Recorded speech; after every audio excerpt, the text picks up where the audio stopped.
Bonjour à toutes, bonjour à tous. Est-ce que vous pouvez me confirmer que vous me voyez bien, que vous m'entendez bien? Vous avez un chat à droite de la diffusion sur lequel vous pouvez inscrire votre nom pour vous présenter et poser des questions tout au long de la diffusion. Super, apparemment ça fonctionne. On entend bien. Ok, top. Oui, donc comme je disais, n'hésitez pas à poser des questions tout au long de l'événement. On essaiera d'y répondre à la fin de la table ronde. Aujourd'hui, on se retrouve pour un événement organisé dans le cadre de ce qu'on a appelé la rentrée de data.gouv.fr, qui sont 3 mois d'événements, 3 mois de rencontres sur les données publiques. Le mois de septembre était dédié à l'accès aux données publiques, le mois d'octobre à la circulation des données publiques, et là on attaque le mois de novembre qui porte sur la simplification de l'usage des données publiques. Et aujourd'hui, on va parler de comment former les citoyens et les agents publics à l'usage des données. Et on aura divers intervenants. J'attends juste 2-3 minutes, le temps que tout le monde puisse se connecter, parce qu'on avait pas mal d'inscrits sur cet événement. Et en attendant, n'hésitez pas à vous présenter dans le chat si vous le souhaitez. Et j'en profite pour me présenter. Moi, je suis Antonin Garonne. Je suis responsable produit de la plateforme nationale de données publiques data.gouv.fr. Et bonjour à tous. Voilà, on commence à être un peu plus nombreux. J'attends juste 2 minutes et après je passerai la parole aux intervenantes et intervenants.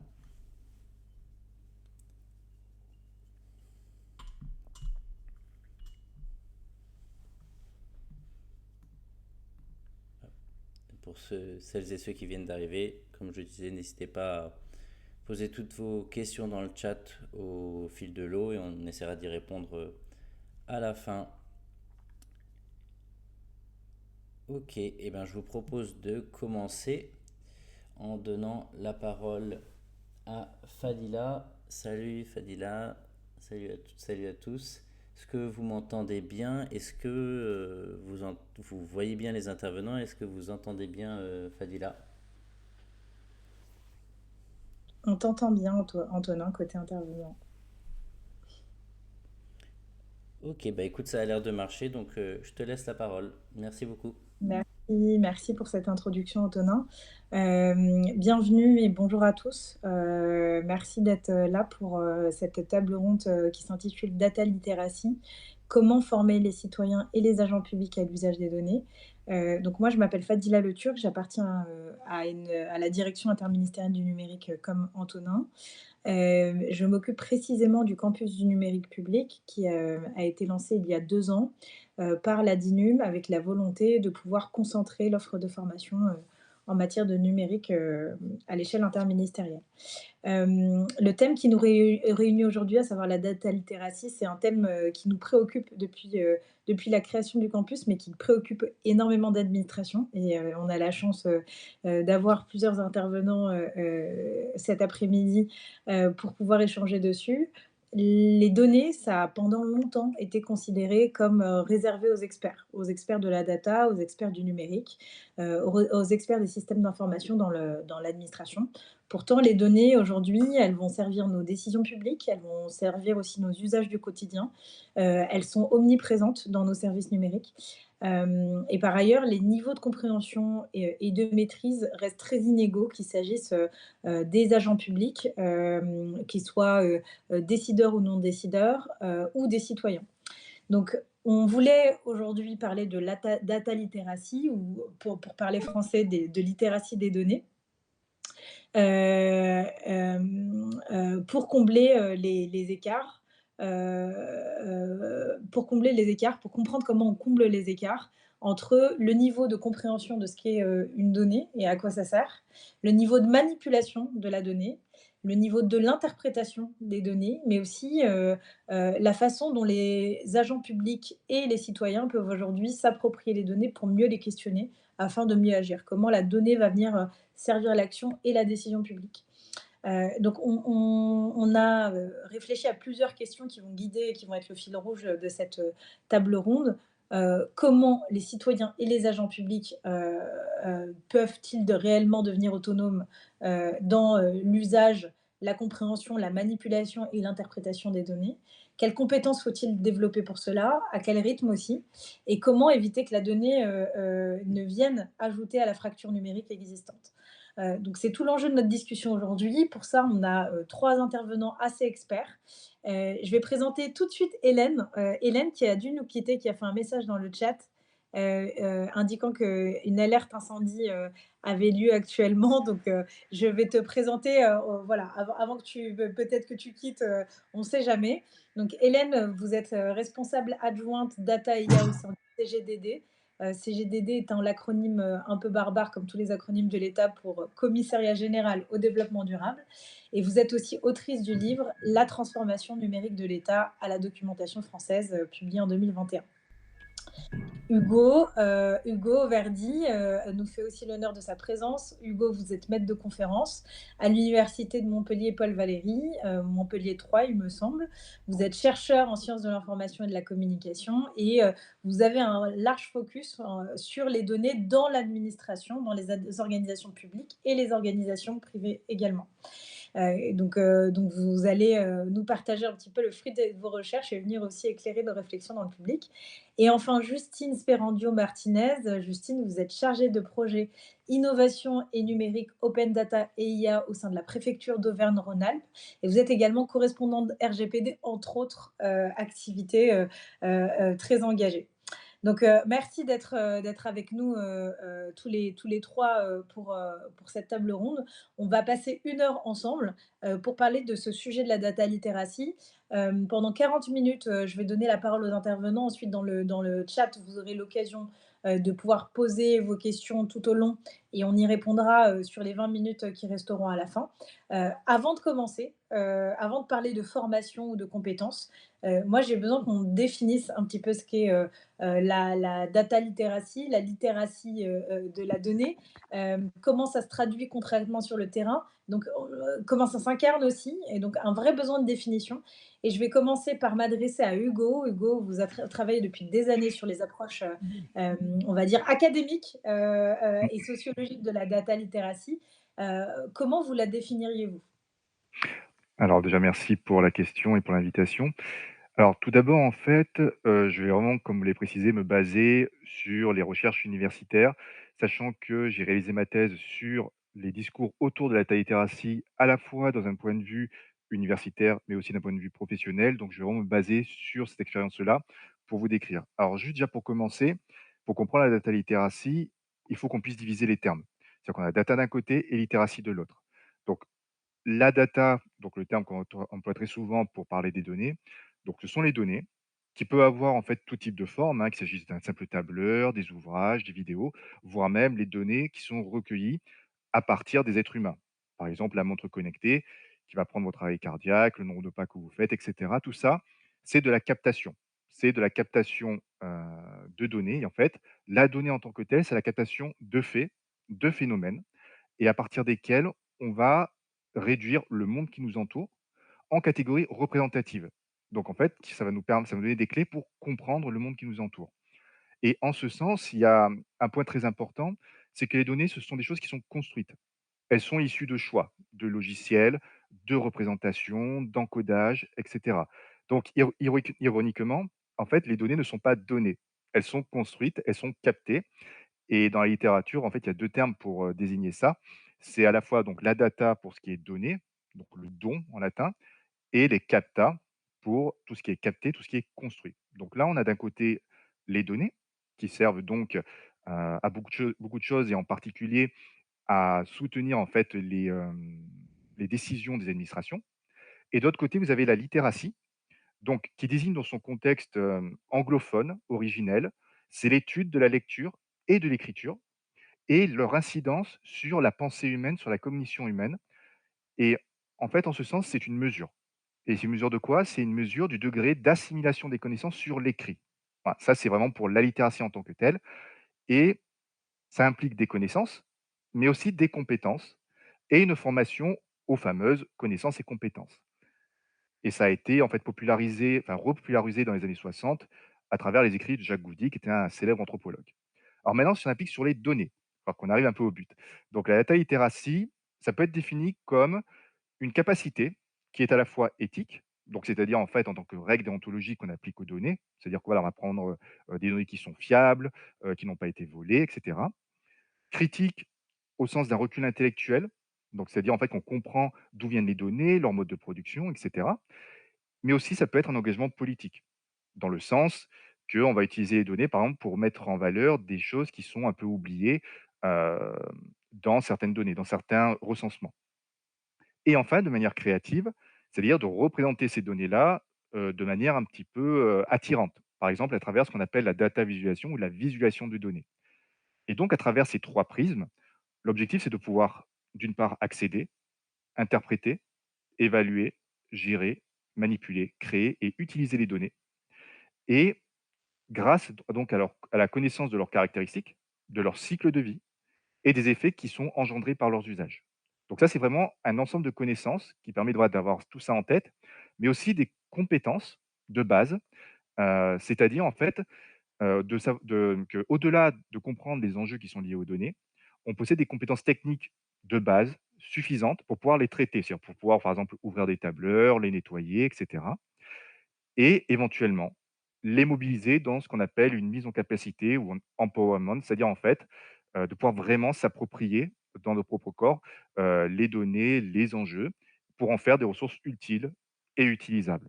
Et je termine en disant qu'en fait, la data literacy, ça a pour but de former non pas des experts techniques, pour ça il y a les data scientists, bon, tous les métiers qui commencent par data, mais de faire en fait de personnes, à la fois des citoyens, mais aussi des gens publics, des personnes qui sont, comment dire? Un petit peu éveillées sur l'ensemble de ces thématiques-là, d'avoir, voilà, des citoyens avec un certain arc de compétences.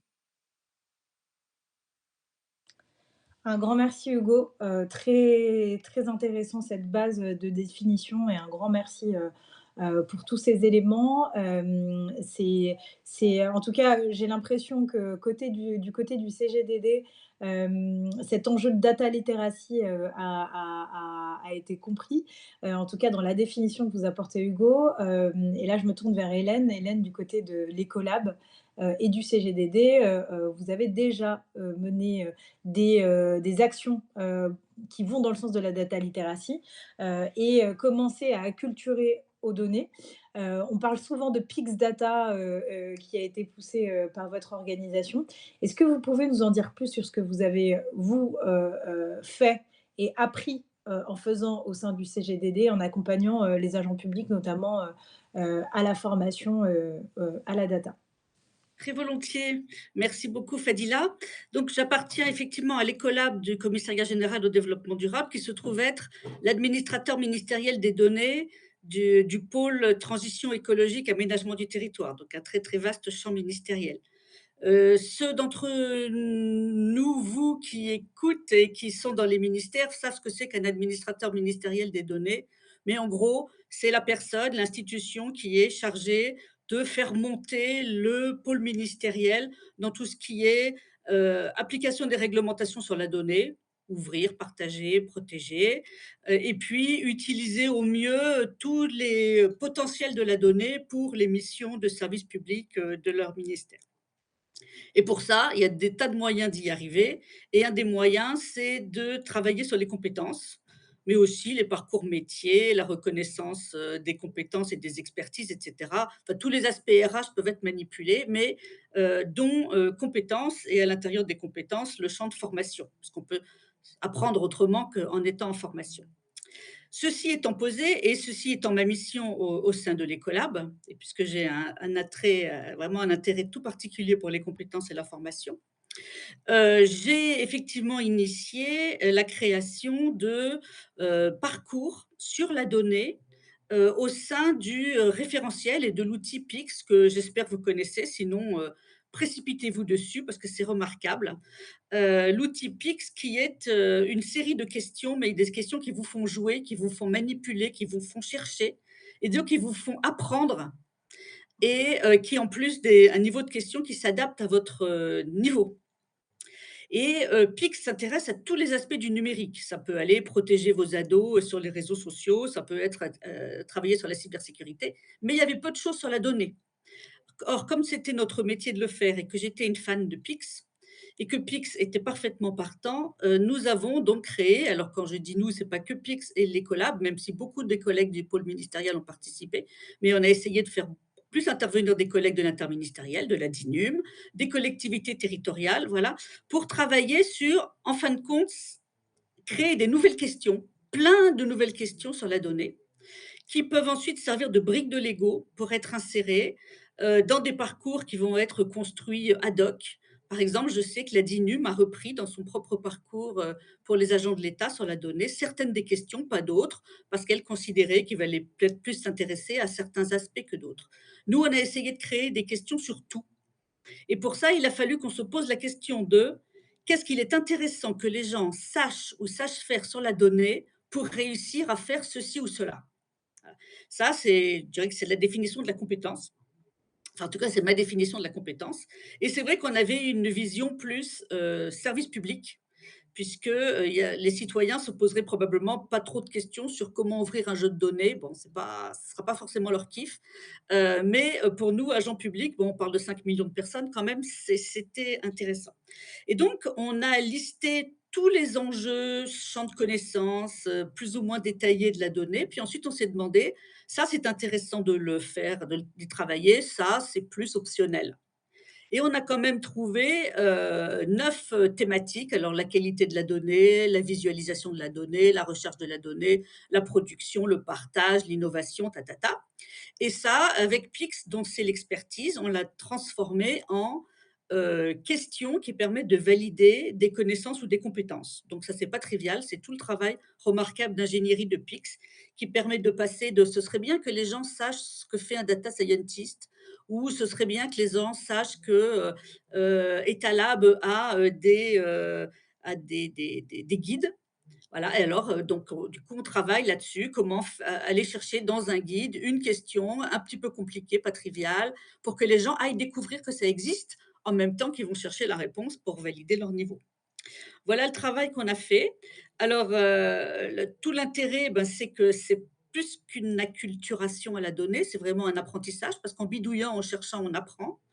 Qu'il y a plusieurs niveaux, du niveau, un peu d'entrée dans la donnée à un niveau plus expert, puisqu'on va jusqu'au niveau 7 du référentiel PIX qui en compte 8. Donc des data scientists peuvent très bien aller faire la chose et découvrir des choses qu'ils n'avaient pas vues, parce qu'ils savent pas exactement ce que c'est qu'une plateforme régionale de données, par exemple, hein. Donc ça permet de faire tout le tour. Alors, simplement un petit bémol, c'est que, on a plusieurs, parcours, de PIX proposés dans notre ministère. Je n'ai les chiffres que pour notre ministère. C'est franchement pas le parcours le plus sollicité. Ça attire à peu près 10 des apprenants et l'année dernière, on a 56 collègues qui ont suivi le parcours, donc on n'est pas sur une flambée, hein. Les collègues vont peut-être plus s'intéresser aux aspects cybersécurité ou bureautique qu'à la donnée. Et alors, les 2 parcours qui les intéressent le plus, c'est produire et chercher. Ça, c'est peut-être un peu plus intéressant parce que ça veut dire que ce sont des collègues qui veulent découvrir ce que finalement on fait tous. Voilà, et peut-être moins l'innovation ou visualiser ou la qualité de la donnée ou ouvrir la donnée. Ils ont peut-être l'impression qu'on leur rabat les oreilles du code des relations entre le public et l'administration. Ils ont peut-être plus envie de rentrer sous le capot, en fait, hein. Voilà. Et ce qui est, intéressant aussi, c'est que, on sait que ces briques, elles ont servi à d'autres administrations pour, produire leur propre parcours, donc la DINUM, je le disais, mais aussi la Cour des comptes ou le ministère de l'Intérieur. Et donc on est très content. Alors il faut rajouter la NCT quand même, qui a été cofinanceur, coporteur du projet, hein, qui est dans notre champ ministériel. On est très content d'avoir participé à ce projet qui se veut une sorte de commun, sur les compétences de la donnée. Je me permets d'intervenir pour communiquer une question qu'on a dans le chat. Je pense que pour toi, Hélène, sur est-ce que Pix est accessible si on n'est pas agent de l'État. Et peut-être tu peux expliquer les différences entre les parcours Pix et Pix en général. Alors, Pix, c'est gratuit, ouvert à tout le monde, et vous pouvez y aller en ligne et faire tous les parcours et devenir expert de tout le numérique. Si vous voulez faire le parcours donné, il est plus que probable que vous ne le trouverez pas tel quel sur la plateforme en ligne tout public de Pix et qu'il faudra passer par votre administration qui va acheter des licences Pix et qui va acheter donc une espèce de monitoring de qui suit tel parcours, quel niveau est atteint, etc. Ce qui permet à cette administration qui a acheté des licences de savoir bah, est-ce que ces sujets intéressent, d'où les chiffres que je vous ai donnés, peut-être quel type d'agent, mais je suis pas sûre qu'ils aillent de façon aussi intrusive. Et puis, de peut-être pousser ensuite des formations derrière, voilà. Mais vous aurez plein de questions sur le numérique et la donnée sur Pix gratuitement, sans aucune condition à part d'avoir un peu de temps devant soi parce que c'est assez prenant, mais c'est ultra intéressant. Et je suis à peu près sûre qu'une ou deux questions qu'on a pu créer vont peut-être se retrouver dans le référentiel citoyen, peut-être dans le référentiel des lycéens, des profs, des étudiants, etc. Puisque finalement, une fois que Pix a un Lego, une question qui a été validée après des tas de tests experts, il le réutilise à bon escient. Super, merci. Et je vois que Fadila me demande si on peut faire les questions à la fin. Donc, c'est bien noté. Ouais, pour tenir le Merci timing beaucoup. parce que j'ai plein de questions. Ouais. Mais merci Hélène déjà pour cet éclairage sur l'initiative que vous avez menée au sein de l'Ecolab et la production de ce commun. Je confirme, il a été très très utile pour construire le parcours PIX fonction publique d'État. C'est une très très bonne base. Et merci au CGDD, en tout cas à l'Ecolab, d'avoir été pionnier sur cette question de la donnée. Un beau travail interministériel, mais surtout un beau travail qui a été piloté par vous. Je vais me tourner vers Justine parce que là, c'est vrai qu'on a parlé administration, on va dire ministère, etc. Moi, ce qui m'intéresserait, c'est d'aller un petit peu voir ce qui peut se passer au sein des services déconcentrés. Les services déconcentrés, quand on regarde un peu en interministériel, c'est souvent, on va dire, les moins bien dotés en termes d'accès à la formation. Mais Justine, vous avez lancé un super projet, vous intervenez en service déconcentré. Comment chez vous, au sein de la préfecture, se traduit l'acculturation sur le terrain à la data? Quels sont les leviers qui vous permettent vraiment d'ancrer la data literacy dans le quotidien des agents de votre service? Est-ce que vous pouvez nous parler du projet data acculturation que vous avez piloté au sein de la préfecture et voire même au-delà, parce qu'aujourd'hui, on en entend parler partout. Merci. Du coup, effectivement, pour replacer dans son contexte, moi, je travaille à la préfecture de région et donc il y a un positionnement très interministériel et très transverse, même si on est rattaché fonctionnellement au ministère de l'Intérieur, mais de fait, je travaille avec beaucoup de ministères et beaucoup d'administrations différentes et beaucoup d'autres services déconcentrés, effectivement, ce qui donne un périmètre très large. Moi, du coup, il faut aussi que vous rebrossez un peu le panel, pensez que les agents dans la fonction publique, alors moi, je travaille beaucoup avec des agents de la fonction publique d'État, mais aussi avec des agents de la territoriale, en fait, ils recouvrent des situations très différentes, des métiers très variés, des corps techniques, des corps administratifs. Et ça, c'est important aussi à comprendre quand on va parler, quand on parle déjà de data literacy, parce que la compréhension et la connaissance, la perception de la donnée, elle va pas du tout être la même aussi en fonction de là où on parle, du positionnement. La préoccupation des agents et le temps qu'ils et elles auront à y consacrer non plus sera pas le même.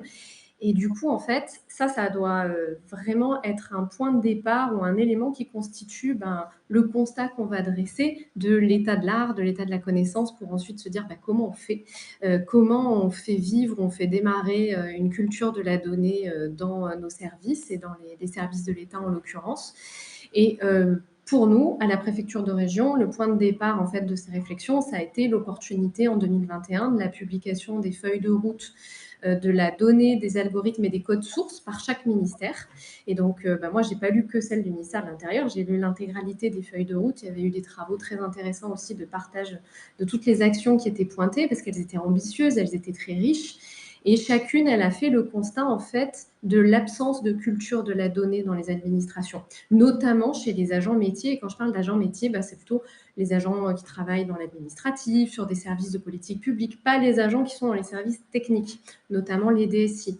Et donc, le constat, c'était vraiment la nécessité de sensibiliser très fortement l'ensemble des agents au sujet, au pluriel, de la donnée. Or, les agents métiers, donc qui ne sont pas les agents techniques travaillant dans les services SI ou autres, ils pensent que la donnée, c'est un sujet très identifié justement technique et il s'agissait pour nous aussi d'avoir ça dans notre panel des constats pour démystifier et rendre ces contenus accessibles. Et comme nous, on était convaincus que la donnée, c'est super important, c'est un enjeu primordial et c'est le socle de base de la construction de la connaissance derrière pour adresser les politiques publiques, les réorienter quand il y a besoin, Hugo le disait, du coup, il fallait qu'on fasse un petit pas de côté pour intéresser l'ensemble des agents. Et donc, le dispositif Data Acculturation, il est né comme ça, pour présenter les sujets liés à la donnée comme accessibles, universels et aussi sous un angle attractif. Il fallait qu'on rende le sujet aussi de la donnée un peu fun et abordable pour transmettre ces enjeux primordiaux et développer cette culture commune dans les services de l'État et dans les services de l'administration en général. Et aujourd'hui, data acculturation, c'est vraiment un objet aussi de data literacy qui est à la fois actuel, actualisable et hybride. Depuis 2024, par exemple, il a évolué pour intégrer les sujets liés à l'IA. On y reviendra plus tard, qui sont consubstantiels à ceux de la donnée. En 2 mots, du coup, pour finir, data acculturation, c'est un kit accessible à tout le monde, Il est disponible en open data, on pourra vous transmettre les liens plus tard.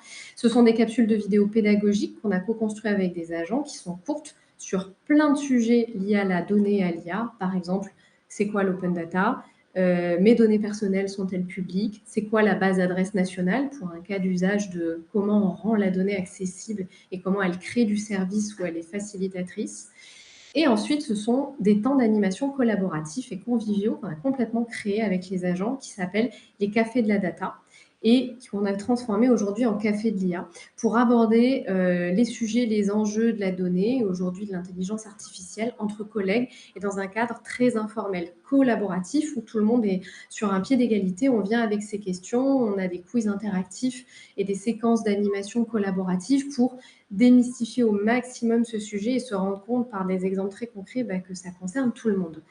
C'est un dispositif qui a prouvé du coup son efficacité justement par la simplicité, notamment de sa diffusion.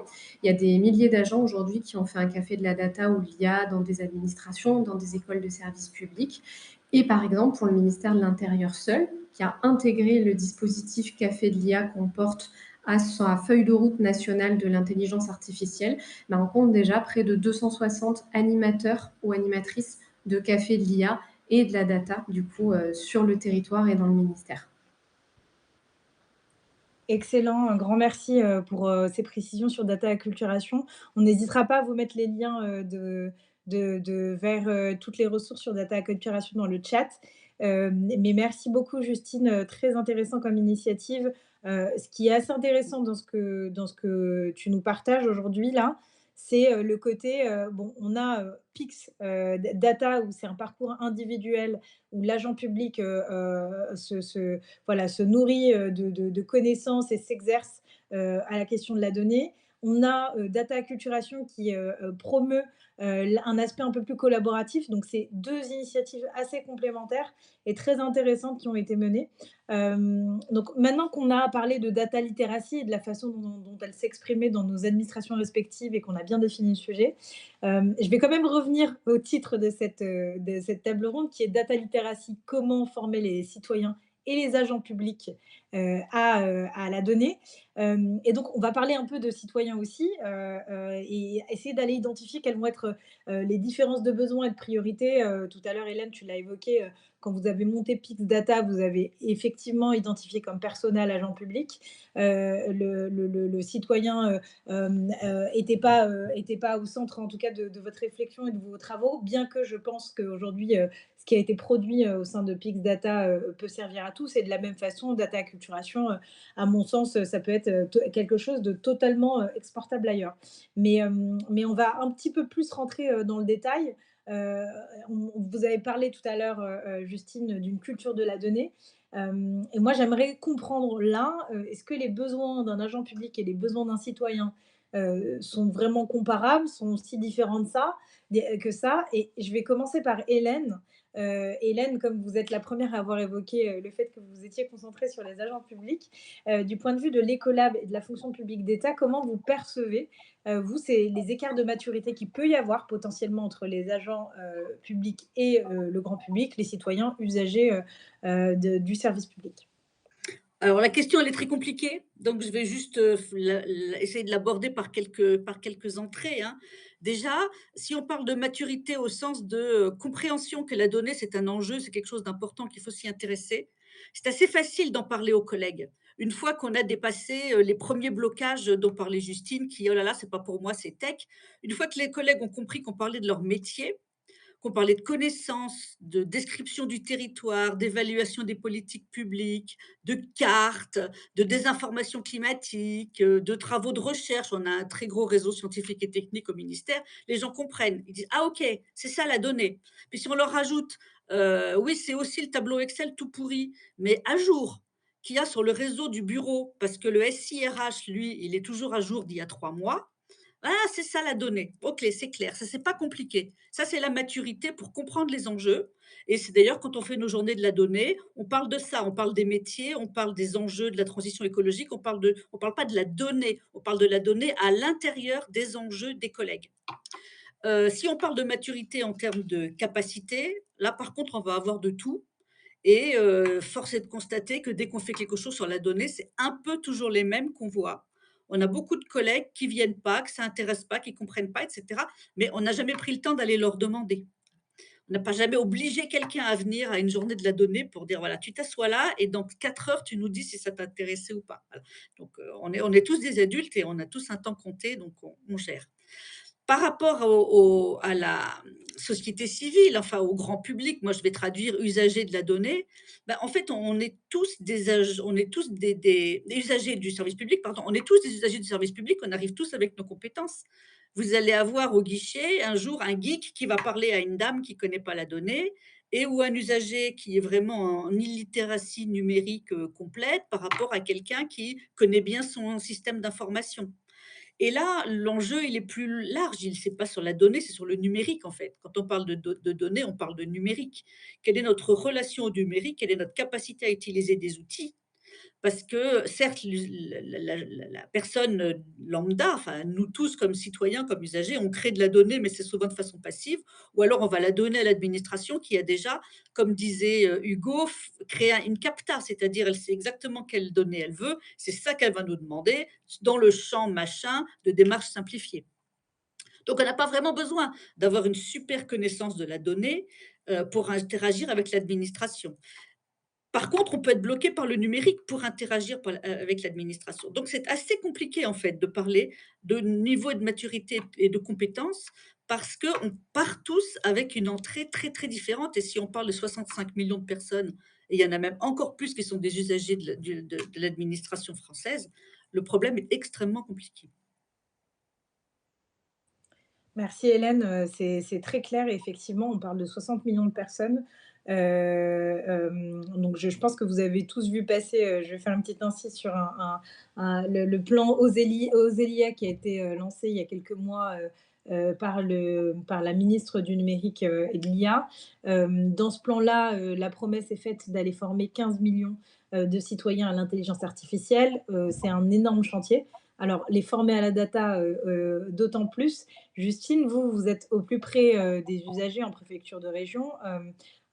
Qu'est-ce qui, selon vous, bloque peut-être ou pas, hein, encore la montée des compétences des citoyens en matière de données? Et qu'est-ce qui pourrait, permettre, voilà, davantage la développer?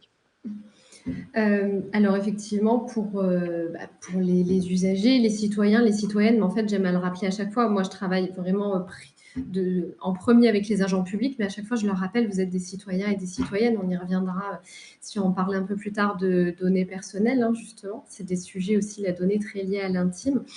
Je pense qu'il y a plusieurs pistes et idées qui pourraient inspirer ou des choses qui pourraient se généraliser pour que la data literacy, elle se développe de différentes façons et qu'on l'ancre un peu plus comme quelque chose de primordial à développer en le replaçant, voilà, comme a dit Hélène, dans une culture du numérique. D'ailleurs, voilà, data culturation, on l'avait identifié vraiment comme permettant de faire monter les agents en compétences sur les sujets du numérique au global.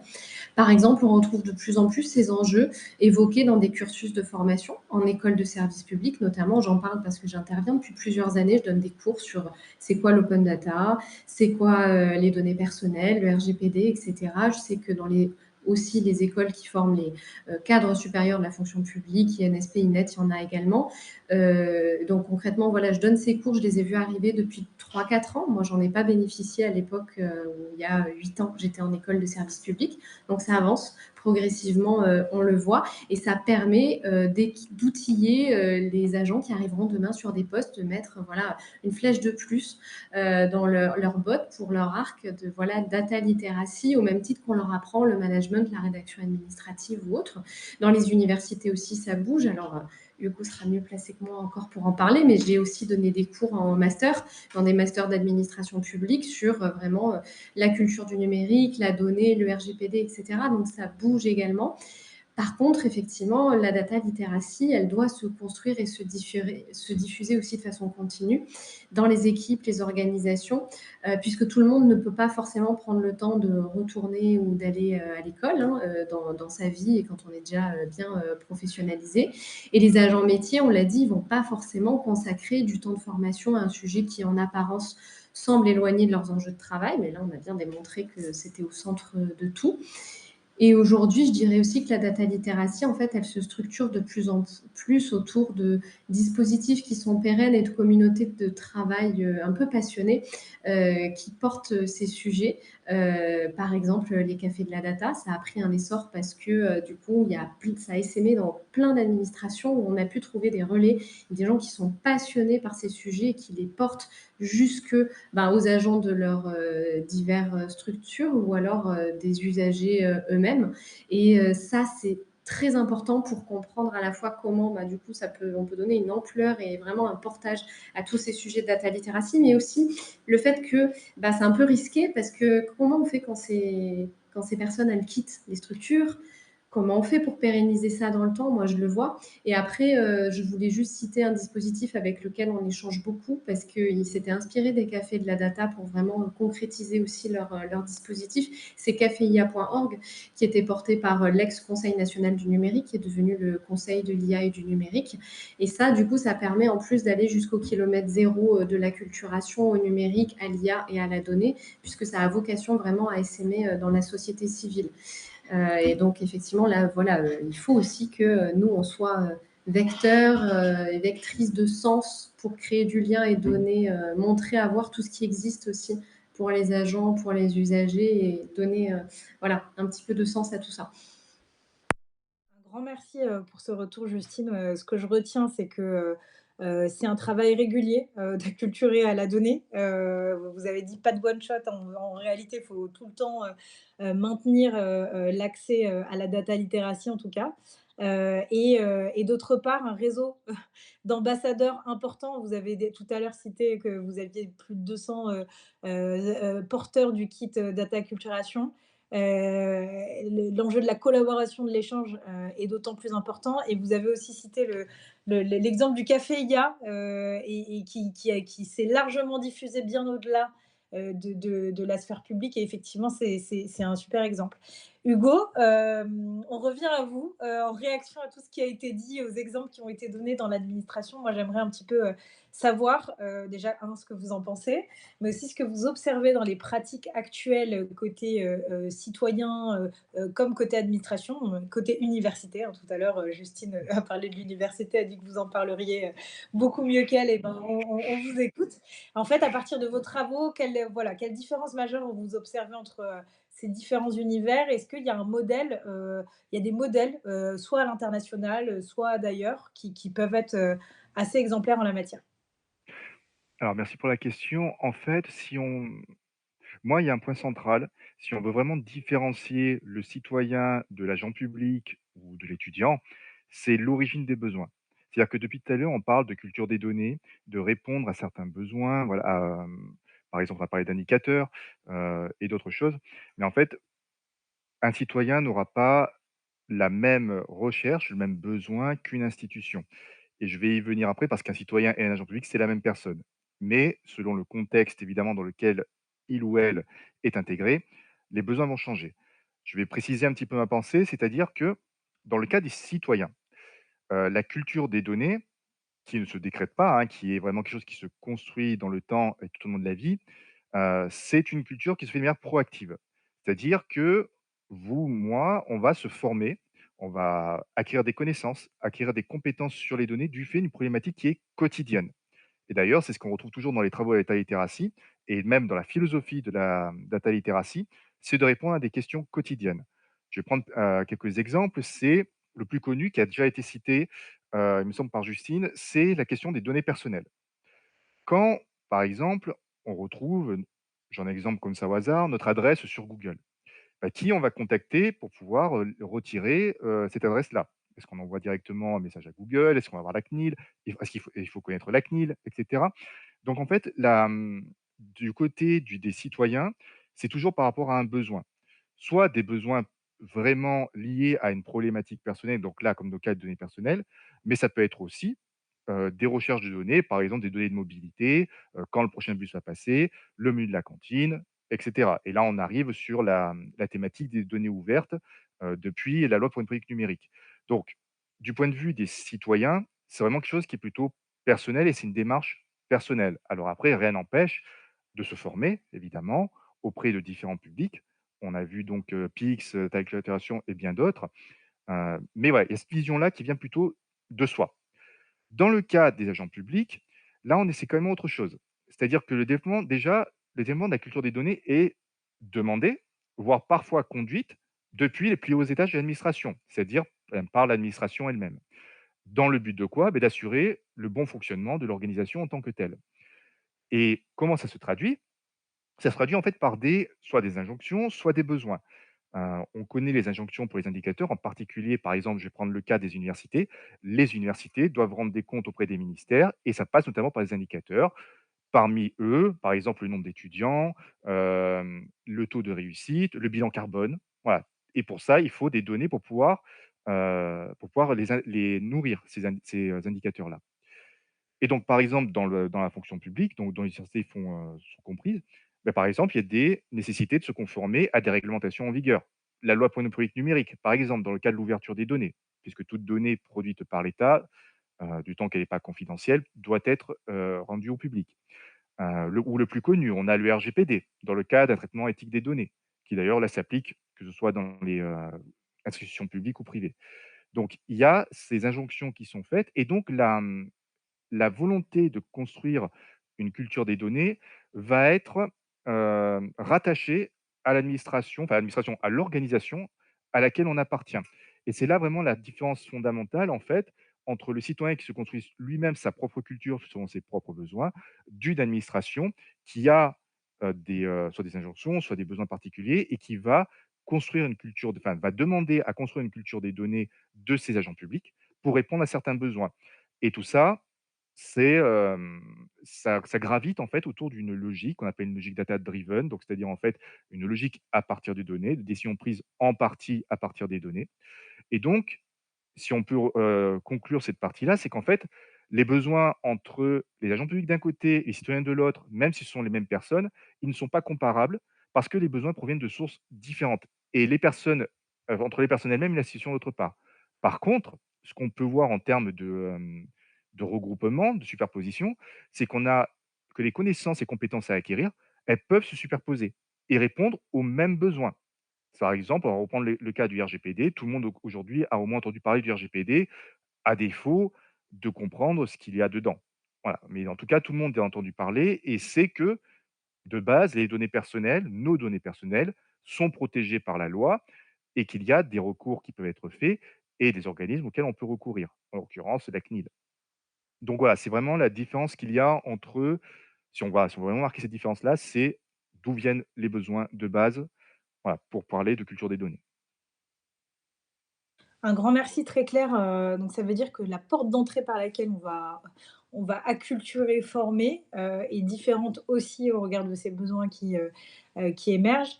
On va passer, tout de suite à la dernière partie pour ensuite avoir le temps des questions, mais je serais curieuse aussi d'avoir, Hugo, vos retours sur un petit peu ce que vous observez en dehors de l'administration, peut-être des bonnes pratiques, dans la troisième partie.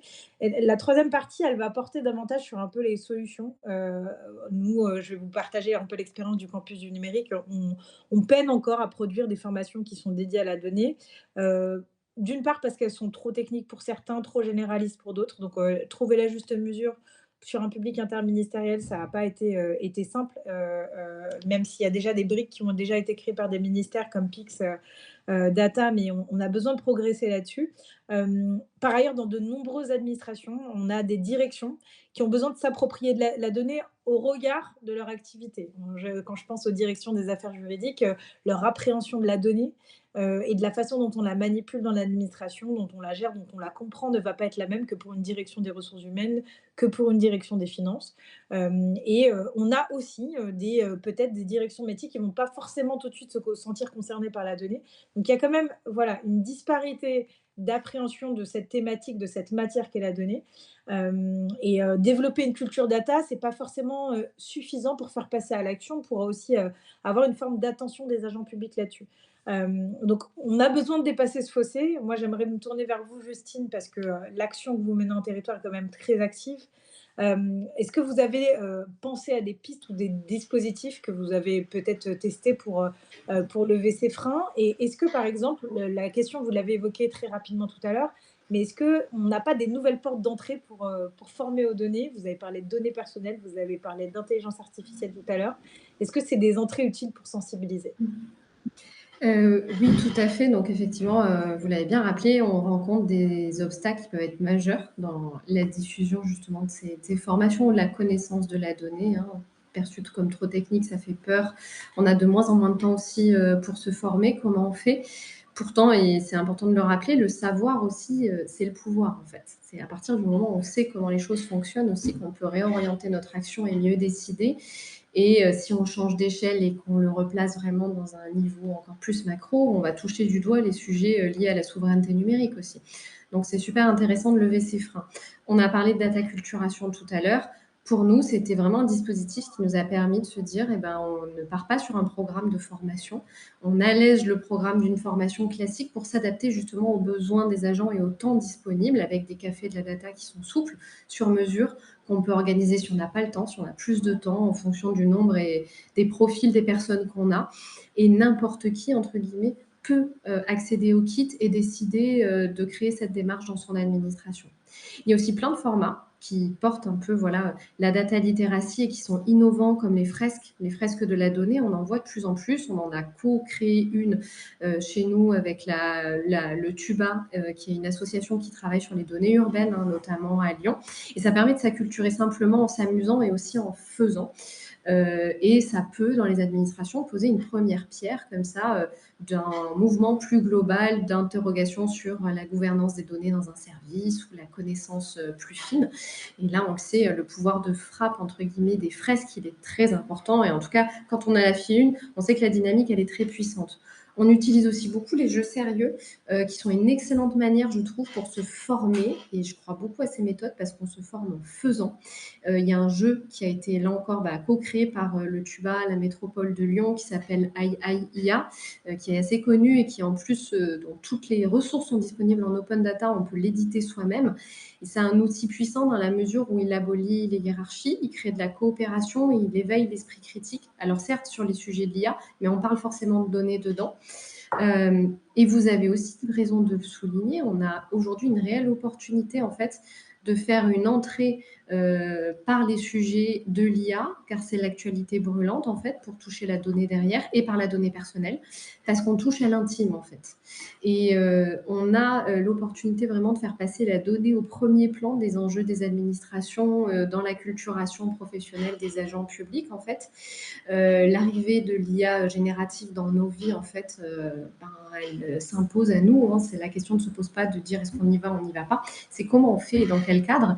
Là, je pourrais citer du coup le cas inspirant de la démarche du ministère de l'Intérieur pour former largement ses agents en fait aux enjeux de l'IA avec donc les cafés de l'IA qu'on porte, qui sont différents de l'initiative caféia.org et qu'ils ont du coup déployé dans tout le ministère. Là, ils s'appuient sur un réseau d'agents qui sont motivés, missionnés, engagés pour diffuser une culture de la connaissance de ces enjeux. Et forcément, en fait, quand on parle d'IA, on parle de données. Et du coup, comme la donnée, c'est le moteur de tout projet, de tout outil d'IA, on doit en passer par ce prérequis pour derrière parler de qu'est-ce qu'on peut faire, qu'est-ce qu'on ne doit pas faire avec de l'IA dans un contexte professionnel.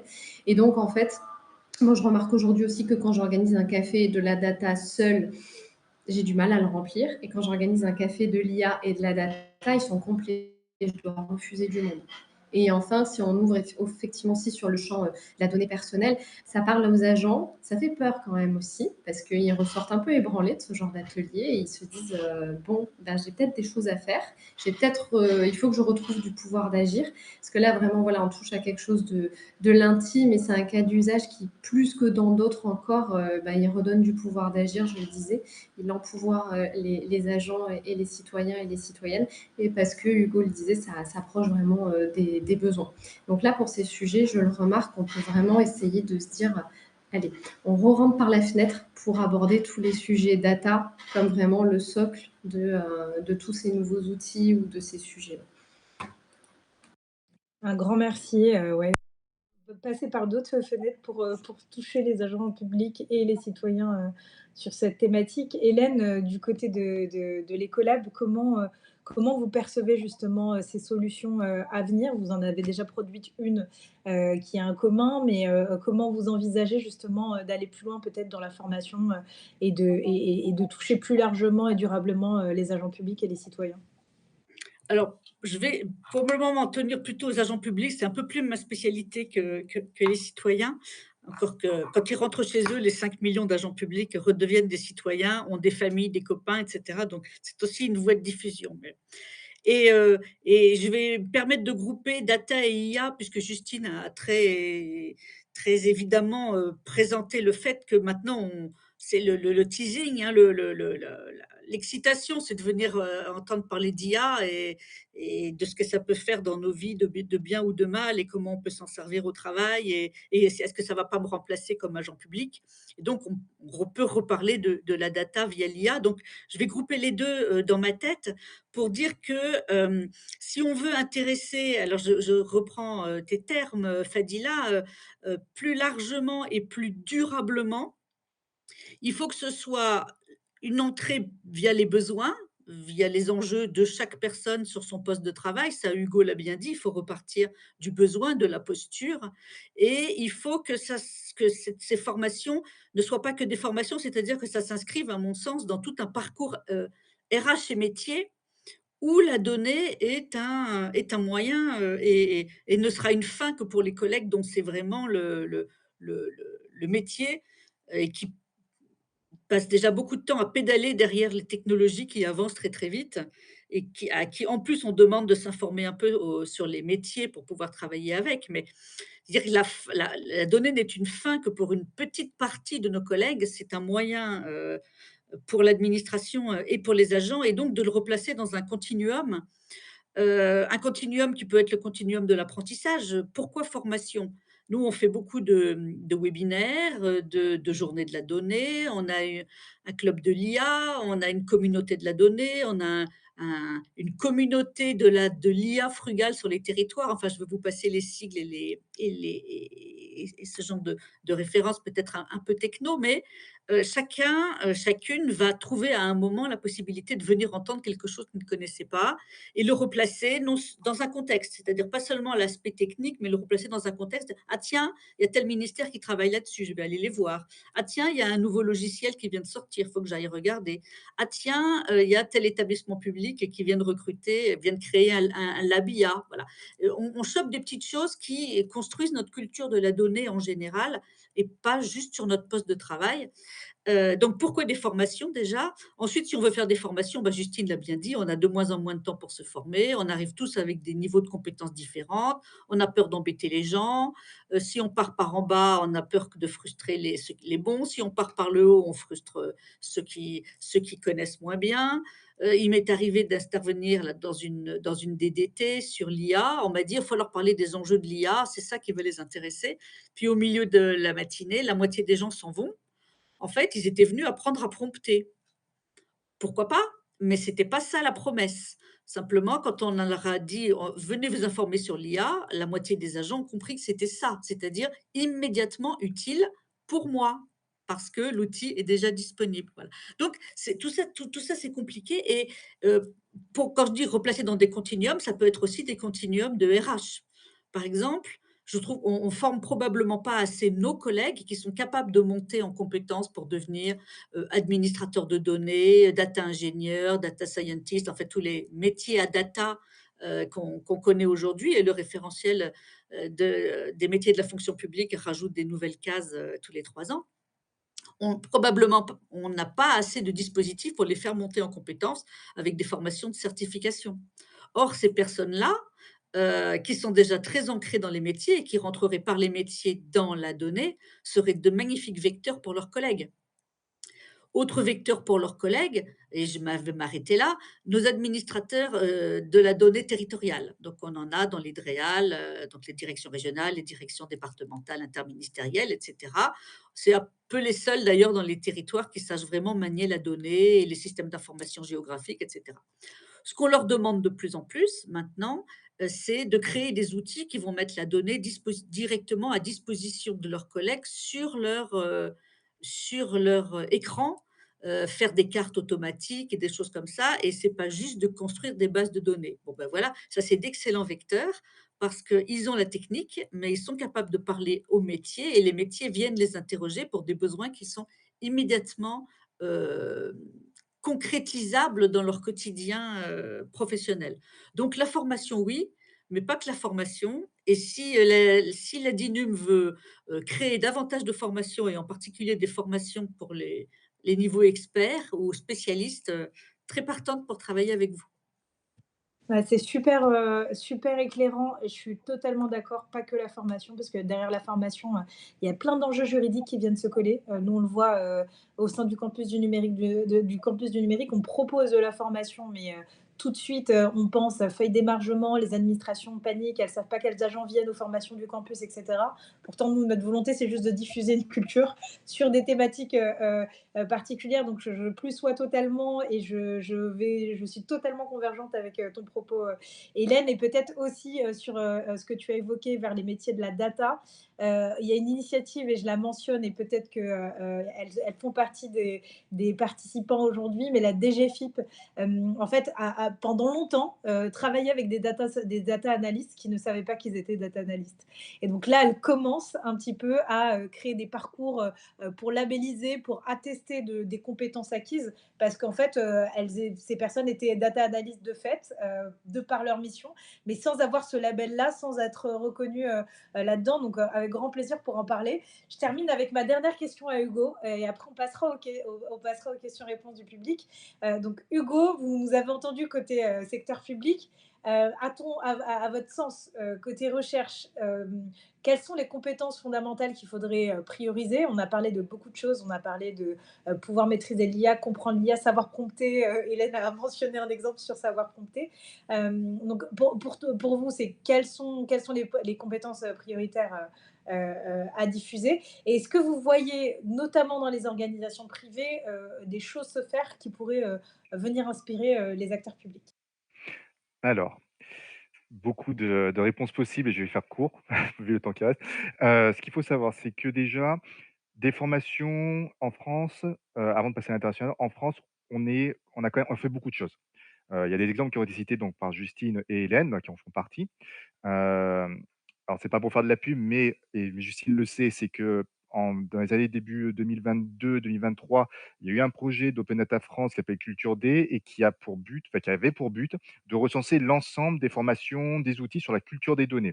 Je pourrais vous envoyer le lien et en fait, il y a vraiment toute une page qui est dédiée en fait à tous ces dispositifs-là parce que l'objectif, à l'époque, c'était justement de pouvoir répondre à la question que vous venez de poser justement sur ben, qu'est-ce qui existe en termes de dispositifs, en termes de formation, qui pourrait inspirer d'autres structures et pouvoir en faire une synthèse générale. Donc ça existe. Il y a aussi autre chose qui a été citée au-delà, donc ce qui se fait par exemple dans les institutions publiques, c'est par exemple le cas des infolabs. Le tuba, la turbine, le donut, et j'en oublie certains, qui sont donc ces instituts, pas ces instituts, pas, ces organisations de type intermédiaire au sein des villes, spécialisées dans le numérique de base, mais qui font de plus en plus des formations aux données à tous les citoyens. Voilà, donc c'est vraiment pour n'importe quel citoyen, entre guillemets, lambda, et qui vont s'acculturer aux données, mais pas que. Maintenant, vraiment, la porte d'entrée à travers l'IA est fondamentale. C'est-à-dire que dans toutes les formations maintenant, ça se voyait déjà dans les titres de service. C'est que depuis maintenant 2 3 ans, on parle de services data et IA. Les 2 sont fusionnés, tout simplement parce que l'intelligence artificielle, du fait de sa généralisation, l'intelligence artificielle générative, il faut être plus précis, c'est généralisé, les outils sont disponibles et donc il y a une volonté de voir s'approprier ça. Et ça parle beaucoup plus dans l'imaginaire collectif de parler d'IA que de données et donc c'est pour ça aussi que les formations se remplissent plus vite quand on dit qu'on va aborder l'IA. Sauf qu'on ne peut pas aborder l'IA si on ne parle pas de données, puisque l'IA se base sur les données. Donc c'est une très bonne porte d'entrée pour arriver à ça. Et j'arrive en fait sur un point par rapport aux questions de, par exemple, des compétences à développer. Encore une fois, ça va dépendre des besoins. Par exemple, je peux très bien vous dire, parmi les compétences, bah, évidemment, savoir traiter des métadonnées, savoir nettoyer des jeux de données, savoir où trouver, par exemple, des sites en open data. Ça, c'est vraiment les choses, savoir télécharger les jeux de données en CSV, en JSON. En fait, tout va dépendre, encore une fois, des besoins spécifiques des organisations. Parce que on peut pas il y a pas une data literacy ou une culture des données dans le monde scientifique et professionnel, c'est une variété sans fin et donc tout va dépendre. Et je termine mon propos, en fait, sur le fait on parle de formation depuis le début, mais il y a un point central, que j'ai mis dans ma thèse, hein, ça fait un peu de pub, c'est ce qu'il y a avant, la sensibilisation. C'est-à-dire, avant même de penser de formation, de cadre de formation, c'est comment on peut sensibiliser et à nouveau, se raccorder, en fait, au quotidien des gens et à travers notamment, l'intelligence artificielle.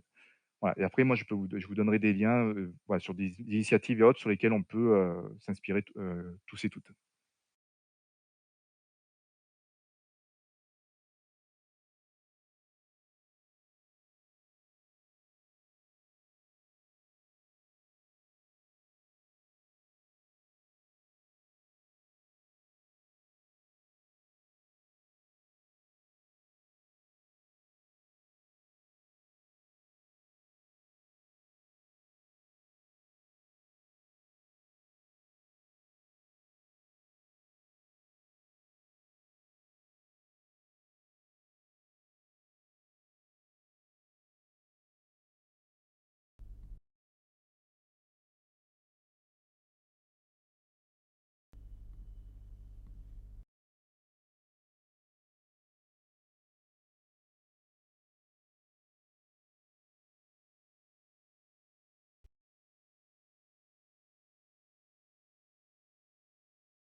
Allô, est-ce que vous m'entendez?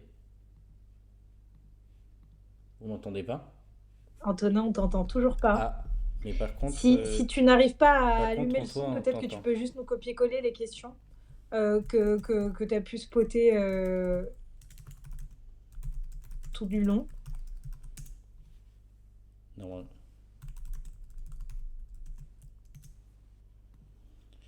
Est-ce que vous m'entendez maintenant? Ah, on t'entend. Ok, super. Et est-ce que les gens dans le chat, vous pouvez me confirmer, sont revenus? Ok, on vous entend tous.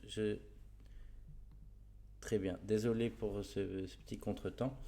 Et oui, je peux tout à fait vous partager les questions. Du coup, les derniers, on a entendu la réponse à la dernière question, Hugo, et après ça a coupé. Mais je peux vous partager les questions qu'on a reçues d'ici là.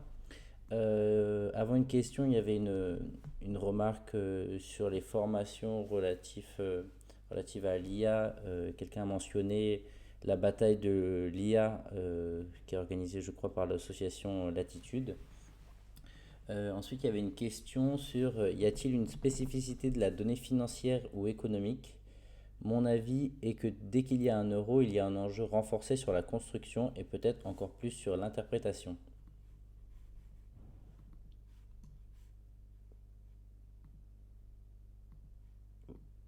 Du coup, c'était une remarque. La Je ne question sais pas. c'était de savoir si est-ce que vous pensez qu'il y a une Hélène, spécificité de la donnée financière ou économique. Ouais, il y a une d'accord. spécificité déjà, c'est que tout est dans le réseau Chorus, en tout cas enfin, pour toute la comptabilité de l'État et des collectivités. Et donc, bah, ça se requête pas comme ça, il faut passer par l'Agence de l'informatique financière de l'État, etc. Et donc là, il y a déjà un petit enjeu de complexité, hein, pour avoir occupé un temps un poste de sous-directrice d'affaires budgétaires. Je sais que Chorus, même aujourd'hui, c'est pas trivial de le requêter. Donc oui, rien que ça, c'est déjà un enjeu. Et du coup, sur les données financières, il y a des choses qui existent notamment pour permettre d'essayer d'arriver à des schémas de données communs, parce que déjà, on n'écrit pas la donnée financière de la même façon. quand on suit des dispositifs, par exemple, on suit des crédits, des dotations de l'État gérés par des services, des opérateurs ou autres. Donc, il y a un enjeu déjà d'harmoniser ça pour qu'on puisse sortir des tableaux de bord avec des données communes. Et là-dessus, il y a une initiative qui est aujourd'hui un dispositif pérenne, un GIP même, un groupement d'intérêt public porté par le SGAR Bretagne, qui s'appelle Data État et qui essaime un peu partout pour donner la possibilité justement d'aller automatiser un peu ces extractions Chorus et de parler la même langue entre les services, les opérateurs et autres pour suivre justement les dotations de l'État à un niveau macro ou fin. Déjà, au sein des services publics, il pourra faire des restitutions propres. Et ça, déjà, c'est un enjeu et ça fait déjà bien 2-3 ans que le sujet est travaillé et pris à bras-le-corps par des agents. Ouais. Merci. Et je me Après, permets rapidement, oui, vas-y. je fais très vite, c'est qu'on retrouve aussi la même problématique en fait au niveau des universités en termes de gouvernance des données, c'est-à-dire qu'on n'aura pas les mêmes gouvernances des données si c'est les données de la recherche, si c'est les données RH. Et effectivement, de manière générale, il y a toutes ces problématiques selon les types de données qu'on traite et selon les services et disciplines. Donc oui, ça c'est vraiment une difficulté assez généralisée en fait. Merci. Après, il y a deux questions que je suis pas sûr de bien comprendre parce que maintenant qu'on a avancé dans les discussions, peut-être c'était plus simple directement. Donc n'hésitez pas à les repréciser si besoin. Il y en avait une sur les sondages et les autres enquêtes ponctuelles. Est-ce qu'elles portent sur les données publiques ou est-ce qu'en général, ou qu'on parle d'enquêtes spécifiquement sur l'open data, donc les données en accès ouvert? J'ai envie de dire, en fait, le problème de cette question, c'est de quelles enquêtes on parle. Parce que c'est de manière générale, en fait, il y en a beaucoup d'enquêtes sur l'open data, sur le traitement ou de l'ouverture des données, donc soit en termes de moyens, soit en termes d'acquisition. Donc, en fait, pour répondre à la question, il faut savoir de quelles enquêtes on parle. Sinon, ça va être un peu compliqué de répondre. N'hésitez pas à préciser la question si besoin. Pareil, une autre question qui, je pense, était plus simple à comprendre directement avec le contexte, là, donc n'hésitez pas à la préciser. Et je pense que ça a été un peu abordé par la suite, mais la question c'est comment avez-vous travaillé ou pas autour des managers. Donc on revient à la question de à qui s'adressent les formations sur la data literacy. Je sais pas qui veut rebondir là-dessus.